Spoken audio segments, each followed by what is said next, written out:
semua, selamat siang. Oke, perkenalkan kami dari Universitas Harapan Bangsa ingin mengasih kalian edukasi tentang perilaku hidup bersih dan sehat di sekolah. Sebelumnya, kami akan berterima kasih dulu terhadap SDULP dan juga dosen kami, Bapak Septian Miksofa Sebayan, yang telah memberikan kami ruang untuk memberikan kalian edukasi tentang perilaku hidup bersih dan sehat. Sebelumnya, kita kenalan dulu ya teman-teman. Ada yang udah pernah kenal nggak sama kakak-kakak di sini?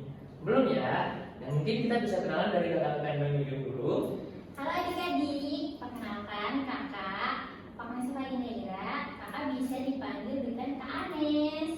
Oke, selanjutnya halo adik-adik. Perkenalkan, nama saya Nabila Azara. Kalian bisa panggil saya Kak Nabil. Ya, selanjutnya hai adik-adik. Perkenalkan, saya Ratu Islami Merah Putri. Kalian bisa panggil Kak Ratu. Dan halo semuanya, perkenalkan saya Kadri. Kalian bisa panggil saya Kadri. Nah, sekarang acaranya akan dipandu lagi sama Kakak Nabila yang akan membantu Kak Kadri dan juga kakak yang lainnya biar acaranya lebih lancar lagi. Mungkin Kak Nabila bisa sekarang? Oke, terima kasih Kak Kadri atas kesempatannya ya. Oke, gimana kabarnya hari ini adik-adik? Baik. Masih pada semangat? Semangat. Oke, sebelum kita masuk ke pembahasan materi tentang perilaku hidup bersih dan sehat di sekolah ini, alangkah baiknya kita mulai dengan Bismillah terlebih dahulu.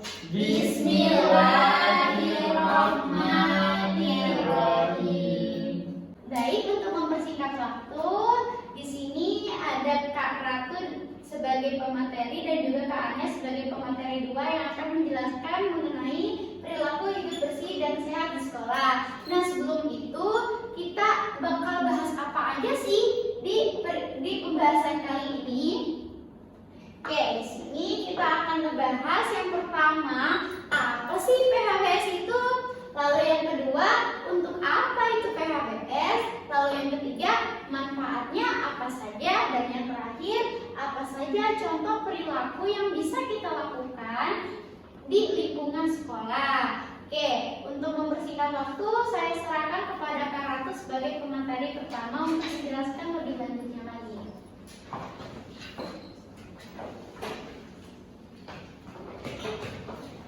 Hai adik-adik. Hai. Nah, di sini kakak akan menjelaskan apa sih itu PHBS. Sebelumnya, ada yang tahu nggak apa itu PHBS? Perilaku hidup bersih dan sehat. Ya, benar. Ada yang tahu nggak lebih jelas apa itu PHBS? Enggak. Kalau nggak tahu, kakak akan menjelaskan apa sih PHBS itu. Perilaku hidup bersih dan sehat adalah semua perilaku kesehatan yang dilakukan atas kesadaran sehingga anggota keluarga atau keluarga dapat menolong dirinya sendiri di bidang kesehatan. Nah, lebih singkatnya lagi, PHBS adalah perilaku hidup bersih dan sehat yang bisa kita mulai dari diri kita sendiri agar kita terhindar dari segala macam penyakit. Nah, yang selanjutnya, tujuan dari PHBS. Ada yang tahu nggak tujuan dari PHBS itu apa? Enggak. Baik, kakak jelaskan ya. Tujuan dari PHBS adalah yang pertama, upaya memberikan pembelajaran kepada adik-adik agar kita menerapkan pola hidup bersih dan sehat. Dan yang kedua, memberikan informasi dan edukasi untuk menerapkan perilaku hidup bersih dan sehat. Dan yang ketiga, dapat menerapkan cara-cara hidup bersih dan sehat di lingkungan kita sehari-hari. Yang terakhir yaitu menunjukkan perwujudan dalam melakukan perilaku hidup bersih dan sehat. Nah, selanjutnya, manfaat dari PHBS itu apa sih? Ada yang tahu nggak di sini adik-adik manfaat dari PHBS itu apa? Biar sehat. Ya, benar sekali. Jawaban kalian sudah benar. Nah, lebih jelasnya lagi, kakak akan memberitahukan apa aja sih manfaat dari PHBS itu. Yang pertama, lingkungan sekolah kita bisa menjadi lebih bersih dan nyaman. Yang kedua, siswa, guru, dan orang-orang yang di sekitar sekolah bisa terhindar dari berbagai macam penyakit. Dan yang selanjutnya yaitu meningkatkan semangat proses belajar mengajar. Selanjutnya lagi yaitu citra sekolah sebagai institut pendidikan bisa meningkat. Nah, menarik bukan? Upaya apa aja sih yang bisa kita lakukan dalam menerapkan PHBS dalam kehidupan sehari-hari? Nah, sebelumnya di sini kakak memiliki lembar yang ada upaya yang bisa kita lakukan dalam PHBS. Kakak akan membagikannya ya. Terima kasih, Kak. Terima kasih. Nah, di lembaran kalian di situ ada upaya apa saja yang bisa kita lakukan di sekolah. Ya, poin pertama kita baca bareng-bareng ya adik-adik. Yang pertama ada apa adik-adik? Mencuci tangan dengan air yang mengalir dan menggunakan sabun. Dan yang kedua, Mengkonsumsi jajanan sehat di kantin sekolah. yang ketiga ada apa? Menggunakan jamban yang bersih dan sehat. Nah, poin selanjutnya yang keempat ada apa? Olahraga yang teratur dan terukur. Nah, di sini kalian pada rajin nggak olahraganya? Enggak. Nah, mulai sekarang kalian harus olahraga yang teratur ya, biar kalian terhindar dari segala macam penyakit. Baik. Nah, baik selanjutnya yang kelima ada apa adik-adik? Memberantas jentik nyamuk. Dan yang keenam, Menimbang berat badan dan mengukur tinggi badan. dan yang ketujuh ada apa? Membuang sampah pada tempatnya. Nah, di sini kalian udah sering buang sampah sembarangan ya? Kadang-kadang Nggak boleh ya adik-adik, kita harus membuang sampah pada tempatnya. Siap, Kakak. Selanjutnya yang terakhir ada apa adik-adik? tidak merokok. Nah, nggak boleh merokok ya, karena merokok itu tidak sehat. Siap. Nah, yang selanjutnya, kakak akan memberitahukan 6 langkah cara mencuci tangan. Yang pertama, gosok 2 telapak tangan. Dan yang kedua, gosok punggung tangan kiri dan kanan. Yang ketiga, gosok telapak tangan dan sela jari. Dan yang selanjutnya yaitu 2 tangan gosok mengunci, seperti ini ya. Selanjutnya, ibu jari kiri dan kanan digosok memutar, seperti ini. Dan selanjutnya ujung jari putarkan di telapak tangan. Nah, di sini kakak akan memberitahu kalian 6 langkah cara mencuci tangan yang baik dan benar dengan menggunakan lagu. Ya, baik kakak-kakak bisa dibantu.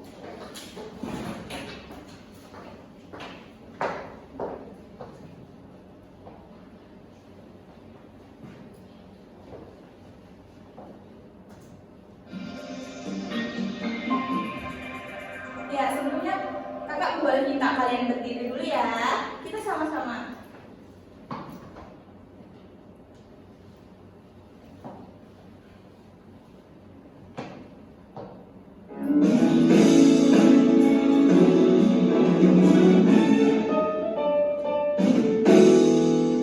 Mari kita cuci tangan, 6 langkah berurutan. Basahi dulu dengan air, beri sabun baru mulai. Gosok 2 telapak tangan, gosok punggung tangan kiri, gosok punggung tangan kanan, juga papat dan sela jari. 2 tangan kuncikan, ibu jari kiri gosok memutar, ibu jari kanan gosok memutar, ujung jari putarkan, jari kanan jari kiri, bilas air mengalir, beringkam dengan sempurna, bersih kedua tanganmu.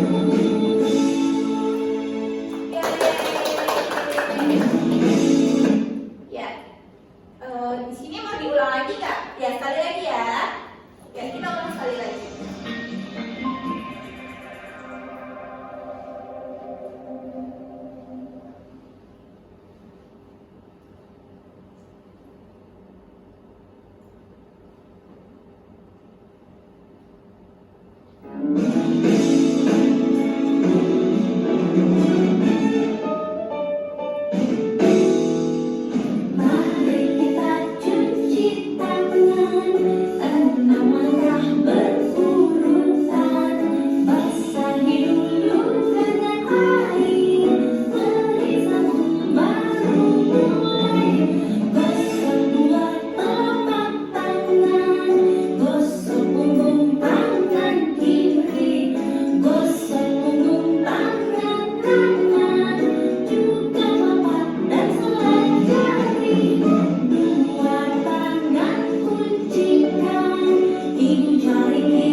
Nah, yang selanjutnya, materi selanjutnya akan dijelaskan lagi oleh Kak Anes ya.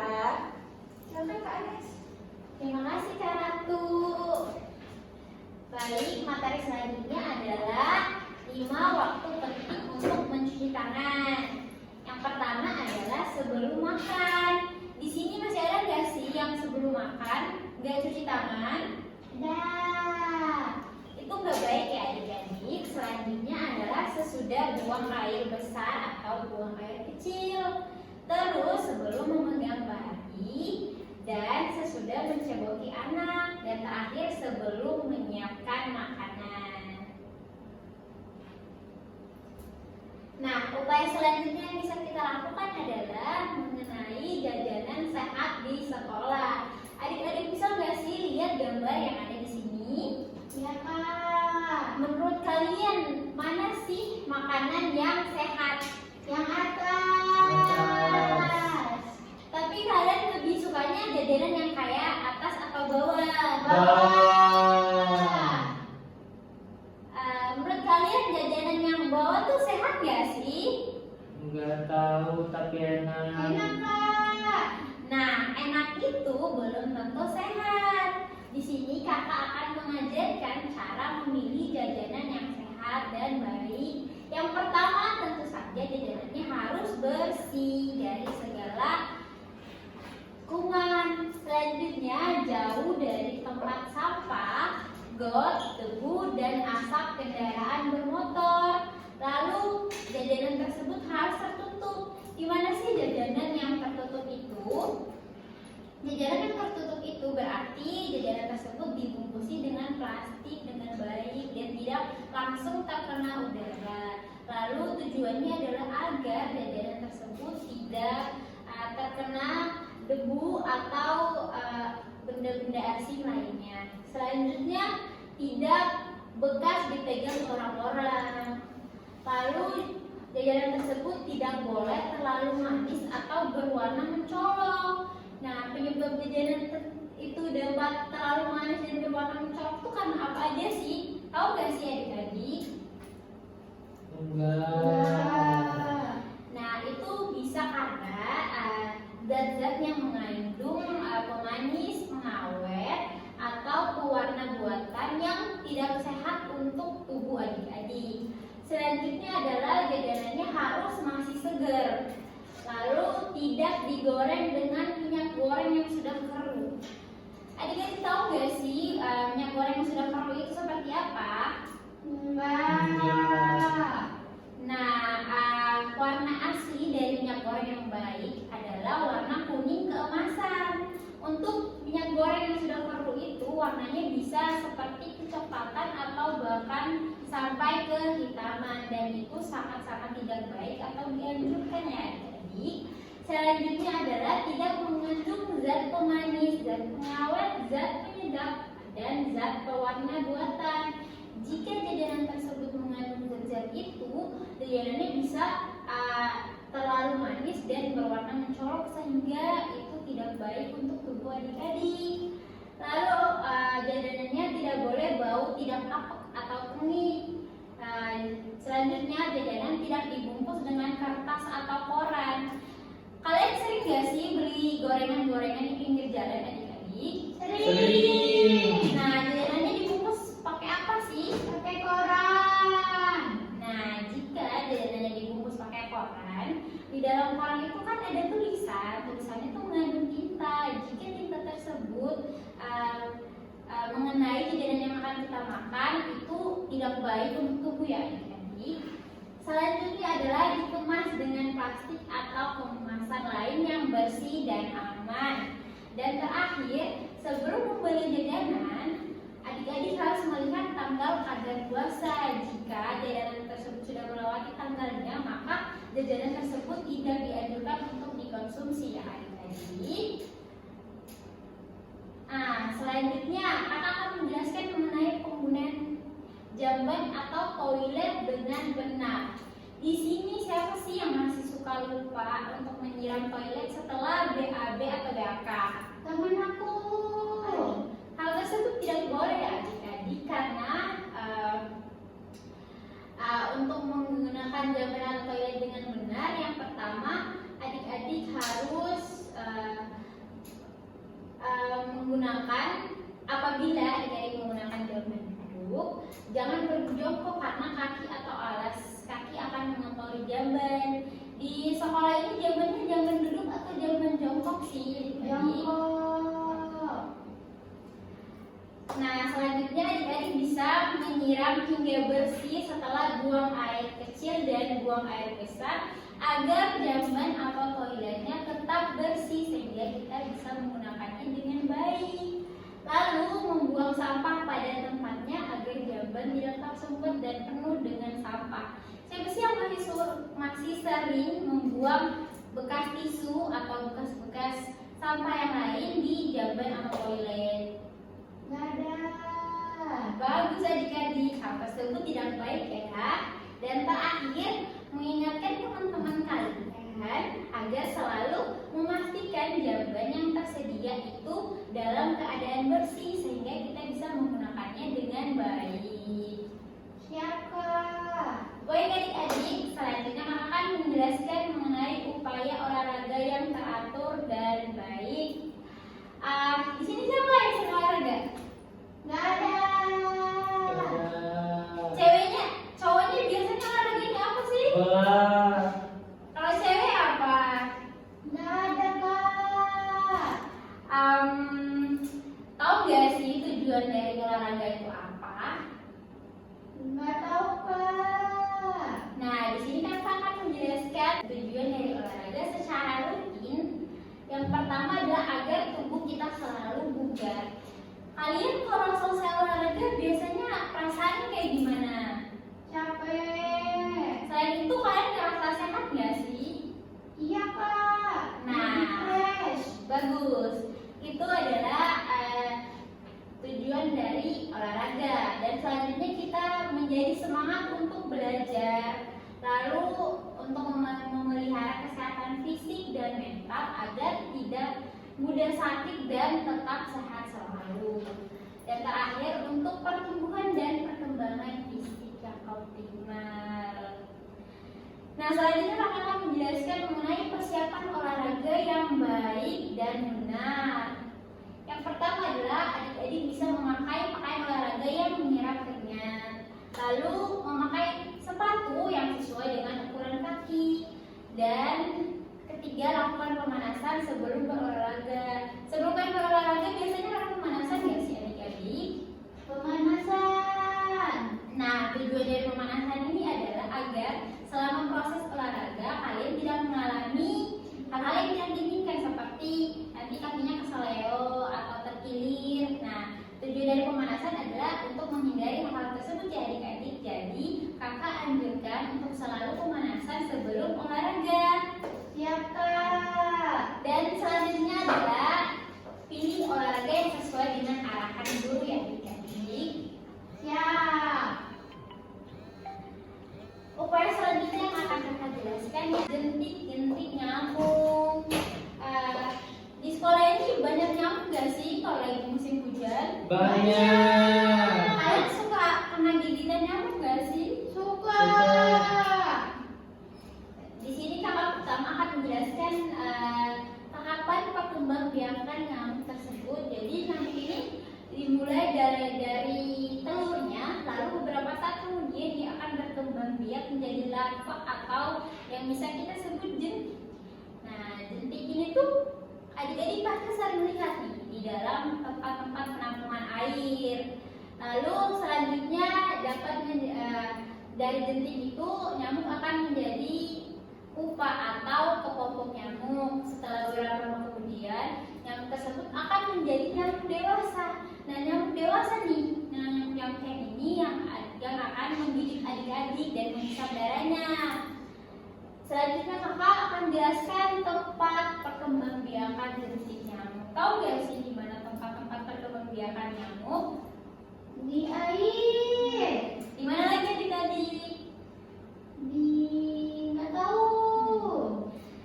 Bagus ya, kakak akan jelaskan tempat perkembangbiakan jentik nyamuk. Yang pertama adalah tempat penampungan air untuk keperluan sehari-hari. Nah, keperluan sehari-hari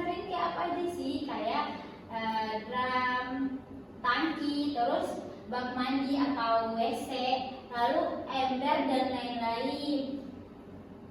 Selanjutnya ada tempat penampungan air yang bukan untuk keperluan sehari-hari seperti tempat minum burung, vas bunga, kaleng, botol, plastik, dan lain-lain. Pasti adik-adik sering kan lihat tempat-tempat ini di sekitar kalian. Iya, Kak.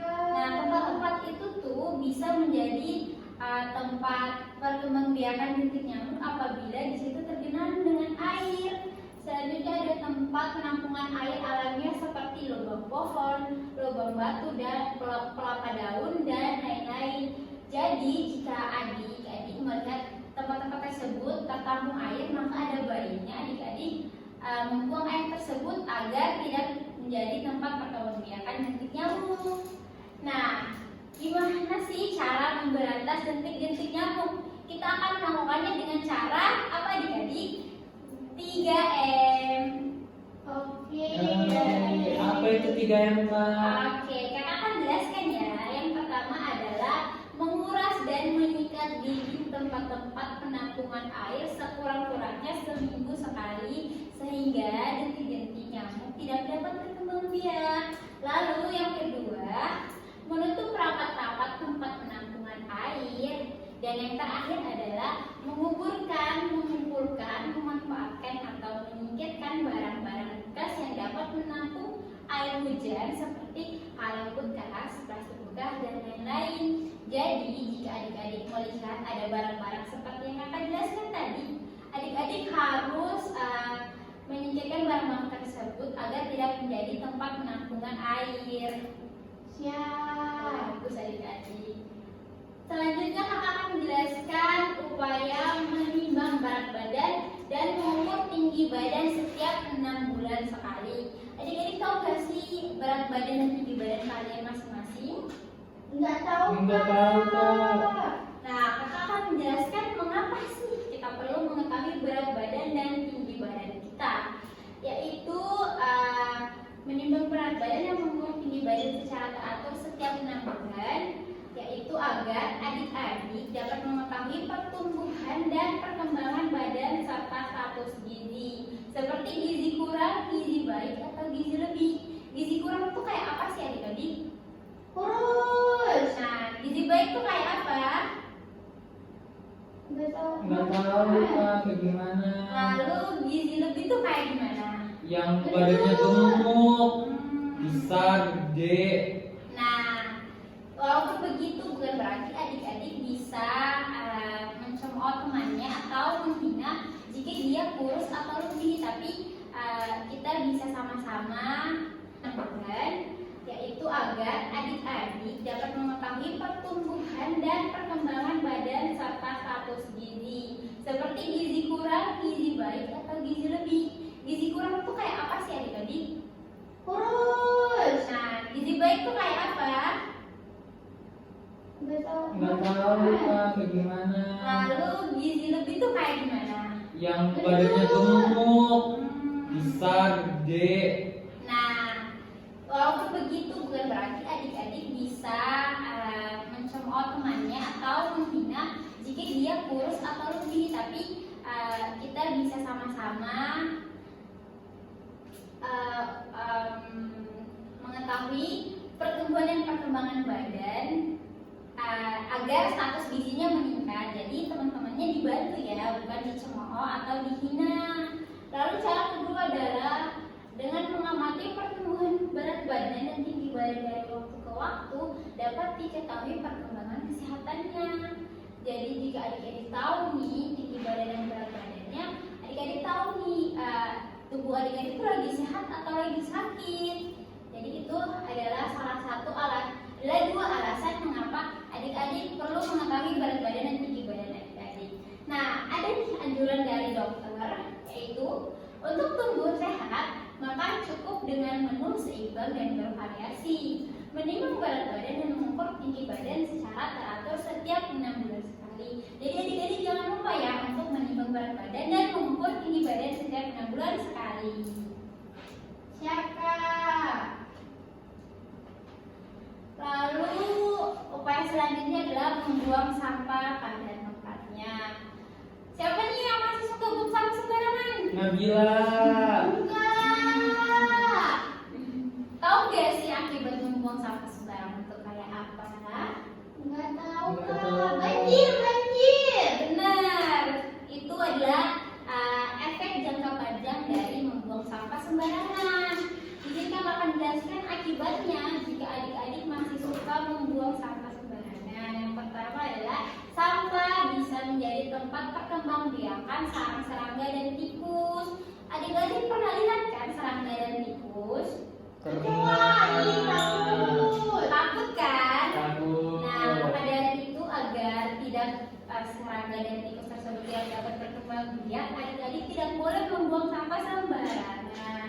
Lalu selanjutnya sampah bisa menjadi sumber polusi, pencemaran dan pencemaran tanah, air dan udara. Lalu sampah menjadi sumber dan tempat hidup kuman-kuman yang membahayakan kesehatan. Jadi jika di sekitar kita tuh banyak sampah-sampah, itu dapat menimbulkan lingkungan yang tidak sehat untuk adik-adik. Lalu terakhir sampah dapat menimbulkan kecelakaan dan kebakaran. Nah di sini tuh ada gambar yaitu jenis-jenis sampah. Kita baca sama-sama ya adik-adik. Di sini ada sampah plastik. Nah sampah plastik itu kayak apa aja sih? Yaitu iya bener banget. Selanjutnya ada sampah kaca. Sampah kaca itu berbahaya banget ya untuk adik-adik. Selanjutnya ada sampah kertas. Nah sampah kertas ini pasti selalu adik-adik gunakan setiap hari ya. Jadi kertasnya itu tidak boleh dibuang sembarangan. Harus dibuang di tempat sampah yang khusus kertas. Selanjutnya ada sampah organik. Sampah organik itu kayak sampah limbah rumah tangga. Nah, gitu. Bekas buah ya kak? Iya benar banget adik-adik. Kayak sayur-sayur Kak. Iya pintar adik-adik. Selanjutnya ada sampah metal. Sampah metal tuh sampah kayak gimana sih? Coba dilihat dari gambarnya. Palen. Benar. Dan terakhir ada sampah elektronik. Tahu kan peralatan-peralatan elektronik itu kayak HP. apa? Iya. Laptop. Iya benar adik-adik. Diservis kan.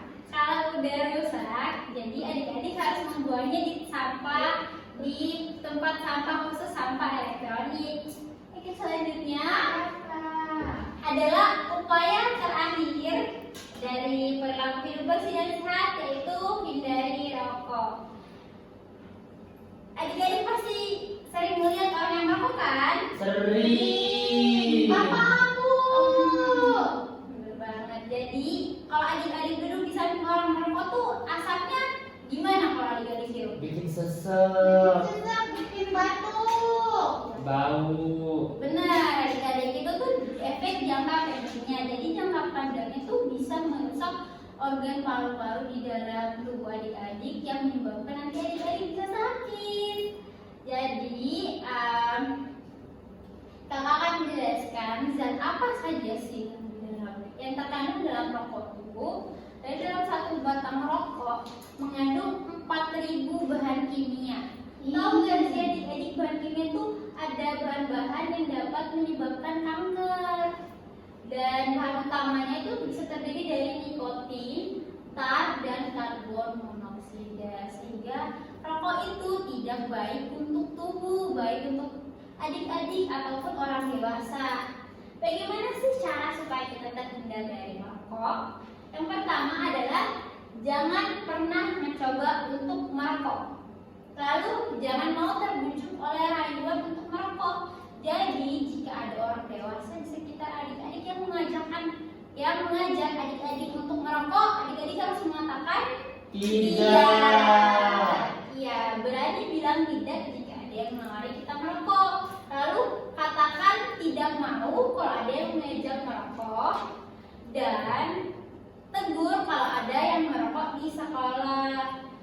Selanjutnya jika ada penjual rokok di sekitar sekolah, adik-adik harus berani mengatakan tidak boleh. Dan terakhir, pilih dan bergaullah dengan teman yang tidak merokok agar adik-adik dapat terhindar dari rokok. Selanjutnya itu adalah upaya-upaya dari perilaku hidup bersih dan sehat. Dan selanjutnya kakak akan serahkan kepada Kak Nabil untuk memaparkan materi selanjutnya.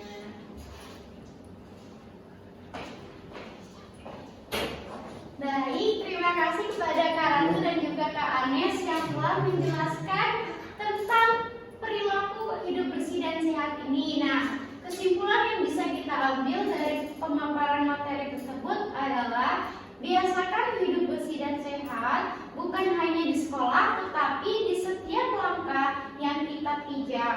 Nah, kita tuh bisa melakukan perilaku hidup bersih dan sehat ini yaitu dimulai dari diri sendiri agar kita bisa berdampak pada lingkungan sekitar kita. Oke, adik-adik masih pada semangat? Semangat, Kak. Oke, udah pada ngantuk belum? Ngantuk. Oke, biar gak ngantuk nih, kita review ulang ya. Kita mengulas kembali pelajaran yang udah kita dapetin nih hari ini. Tadi itu PHBS itu singkatannya dari apa ya? Perilaku hidup bersih dan sehat. Betul banget, coba sebutin satu manfaat dari PHBS itu. Biar lingkungan sekolah jadi bersih. Betul banget. Nah, tadi juga sempat disebutkan yang ada di kertas kalian itu, yang selembaran itu kan ada 8 poin yang bisa kita lakukan di sekolah. Kira-kira yang pertama apa aja? Bisa baca bareng-bareng. Mencuci tangan dengan air yang mengalir dan menggunakan sabun. Oke, kedua. Mengkonsumsi jajanan sehat di kantin sekolah. Yang ketiga. Menggunakan jamban yang bersih dan sehat. Empat. Olahraga yang teratur dan terukur. Lima. Memberantas jentik nyamuk. Enam. Menimbang berat badan dan mengukur tinggi badan. Tujuh. Membuang sampah pada tempatnya. Terakhir 8. Tidak merokok. Oke, good job adik-adik. Nah, pemaparan udah, kesimpulan udah. Selanjutnya dari adik-adik ada gak sih yang mau ditanyain dari materi ini? Aku tuh. Wih, sangat banyak sekali ya yang mau ingin bertanya. Oke, adek yang cowok nih, siapa namanya? Kadri, Kak. Oke, adek Kadri, silakan. Mau nanya apa, adek Kadri? Aku kan sering jajan kan di depan sekolah. Nah, itu tuh aku sering beli telur gulung. Itu sehat gak, Kak? Tapi soalnya enak banget. Oke, dari Kak Ratu, barangkali mau jawab? Ya, telur gulung itu memang enak ya. Cuma karena kan di sini kita nggak tahu ya gimana minyak gorengnya itu kan sudah dipakai berkali-kali, jadi otomatis itu kurang sehat bagi kesehatan kita. Kayak gitu ya, Di. Oke, Kak. Dek Kadri bisa beli makanan yang memang dilihat prosesnya, kayak misalkan sebelum beli telur gulung itu Dek Kadri lihat dulu tuh minyaknya masih kuning ataukah udah hitam. Kalau udah hitam sebaiknya jangan dibeli ya. Oke, Kak. Oke, selanjutnya ada lagi yang mau nanya? Oke, silakan. Nih namanya siapa? Anis. Oke, Dek Anes mau nanya apa? Jadi temen aku tuh sering banget bawa bekal nasi sama mie goreng. Waduh. Jadi kalau kayak gitu sehat gak sih Kak kalau kita makan terus sehari-hari? Oke, kakak bantu jawab ya.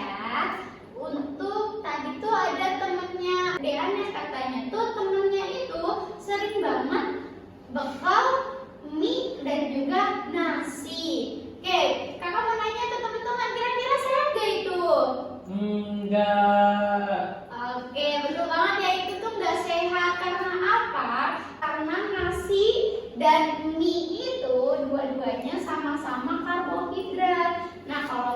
biar sehat, kalian bisa milih nih. Kalian mau mie-nya doang atau nasinya doang. Terus selain kalian milih dari dua itu, kalian juga harus disertai dengan makanan yang lainnya yang berbeda, bukan lagi dari karbohidrat. Kayak misalkan kalian tambahin protein atau enggak sayur-sayuran. Proteinnya bebas nih, bisa telur ayam, bisa daging ayam, bisa daging sapi. Terus sayurannya juga kalian bisa tambahin kesukaan kalian. Kalau misalkan kalian sukanya wortel, kalian tambahin wortel. Kalau kalian sukanya brokoli, kalian tambahin brokoli.